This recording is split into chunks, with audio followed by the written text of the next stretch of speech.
19 जानुवारिनि जि जाथाय बे मोनसे बिराद आनफर्चुनेट इभेन्ट माने बहाय लेक अफ कमिउनिकेशननि गेजेरजों बे जाथाया जादों बिराद आनफर्चुनेट आरो जोंनि बर'नि जेसेबां इन्टेलेक्चुवेलफोर दङ गासैबो बे जाथायखौ लानानै एसेब्लाबो सेन्टिमेन्टआव हाबदों आरो बयबो भइसखौ होदों इन्टेलेक्चुवेलनिफ्राय लानानै गासैबो सेक्सन्स अफ मानसि दा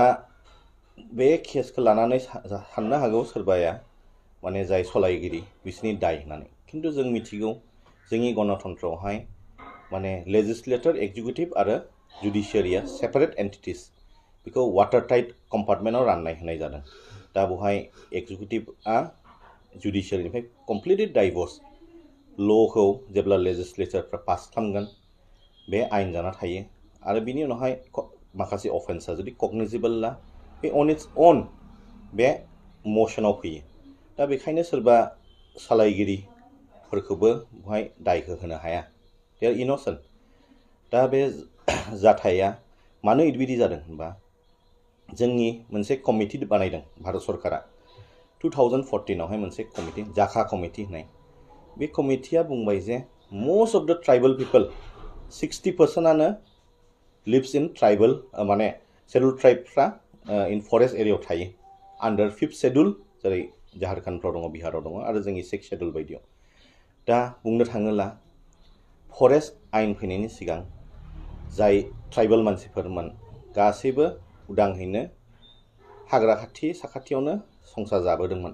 फार्स्ट आयेना ब्रिटिशनि टाइमाव डेट्रिस ब्रेन्डिस मुंनि सासे इस्ट इन्डिया कम्पानिनि अफिसारा इन्डियान फरेस्ट सार्भिस जिखौ दाबो बे सार्भिसा दङ इन्डियान फरेस्ट सार्भिस होननाय बेखौ बानायदोंमोन 1864 आवहाय आरो बिनि उनावहाय 1865 आव फार्स्ट फरेस्ट आयेनखौ बानायदोंमोन ब्रिटिशआ होनब्ला बे आयेननि गेजेरजों फरेस्टनि जि सभारनिटि राइट्सआ राजनियाव थांदों आरो ब्रिटिश राज दा बुनो अनेक ट्राइबल माहारिफ्रा एलिनेटेड जादों दा बेयो फैयै फैयै 1878 आव आरोबाव आमेन्डमेन्ट जादों बिनि उनावहाय दा 1927 आव इन्डियान फरेस्ट एक्ट दङ दा जिखुनु एरियाखौ रिजार्भ फरेस्ट हिसाबै गभर्नमेन्टने बानायनायनिबो पावार दङ खारन जोंनि संबिधान मथे डाइरेक्टिभ प्रिन्सिपल्स अफ द स्टेट पलिसियाव मोनसे जों बयनिबो सायाव मोनसे दायित्व दङ टु प्रटेक्ट फरेस्ट एनभाइरनमेन्ट होननानै बेखायनो नटिफाइ जुदि खालामोला फरेस्ट सेटलमेन्ट अफिसारा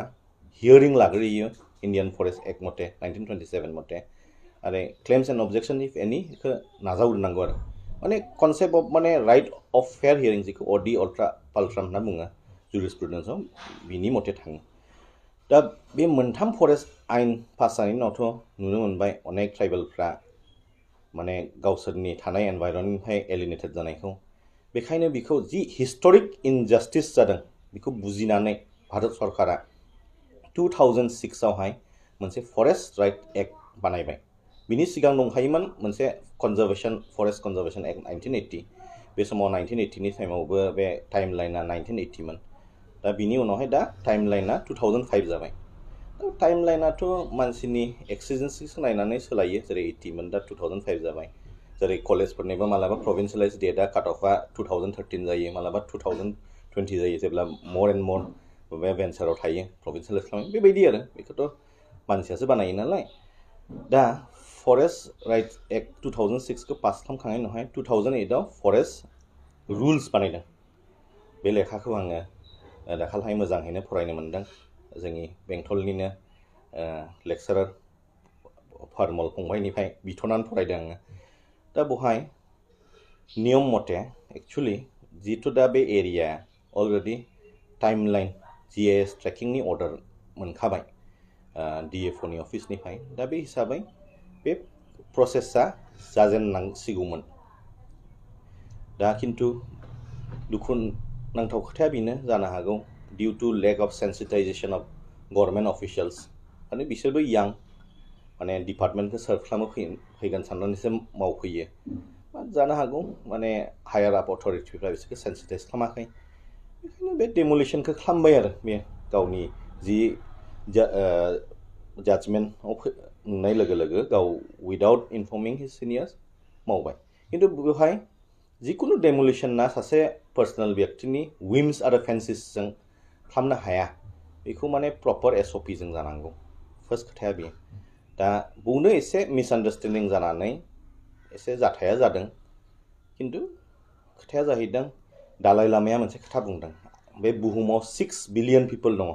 थ अनलि मुथुमसे मानसियाल' माने गन्डगल खालामग्रा होननानै दा बे गामिनि रायजो राजाफ्रा बे जायगायावनो थायो हिसाबै बयखौबो सनमान होयो मायो बिसोर बहु इनभल्व गैया जानो हागौ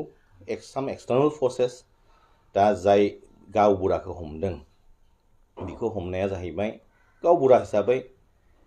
माने बिखौ हमबाय बिनियावहाय जाबसिनना होनाय जाबाय किन्तु बे इनोसेन्ट बिहा जेबो रल गैया बिखौ नायनानैनो मैयाहाय जोंनि चिराङावहाय आर्गुमेन्ट जानायनि उनावहाय बे पइन्टखौ नट खालामनानै बिखौ बेलावहाय हगारनाय जादों विथ सानै सिकिउरिटि 20,000 इच दा खोथाया जाहैदों जानो हागौ सोरबा भिक्टिमा बिनि नामखौ लाना जानो हागौ जिखुनु सासे अफिसारा जेब्ला एनि एरियायाव थाङो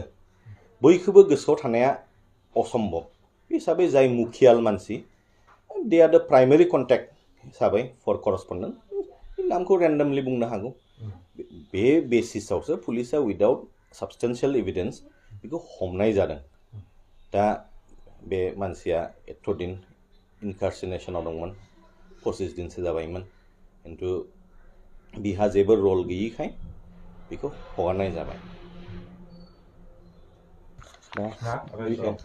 दा बहुत गोबां सेक्सन होनाय जादों 353 341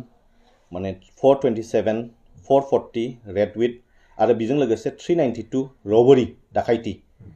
392 आरो 333 बे मोननै सेक्सनानो मेजरमोन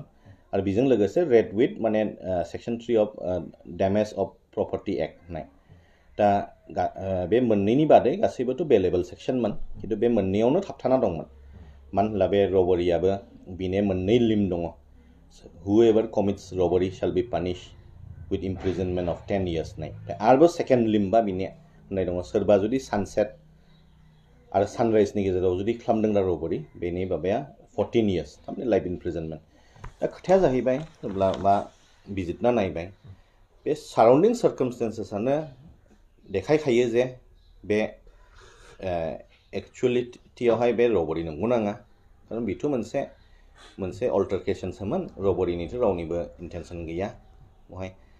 दा बे हिसाबै बे सेक्सनाखौ माने माबा खालामनो हाबाय आरो सार्जिकेल स्ट्राइक खालामनो हाबाय आरो रिगार्डिं 333आनो मेजर थाबथाना दंबावोमोन अफिसारखौ नाय आरो ग्रेभियास बेखौबो माने मोजाङैनो जुक्तिनि गेजेरजों 7 मिनिट जादोंमोन आर्गुमेन्टआ बिनि गेजेरजों बुजायनो हाबाय आरो बे ग्रेभियास हार्टआव गोग्लैया होननानै दा बे डिटेल्सखौ आं खिथाथ'ले बबेबायदि प्रसेसै माने किन्तु मेइन सेक्सना बुंनो थाबथादोंमोन आरो दा बे बिथाङा दा बेल एन्ड बन्ड खालामलानो एनि टाइम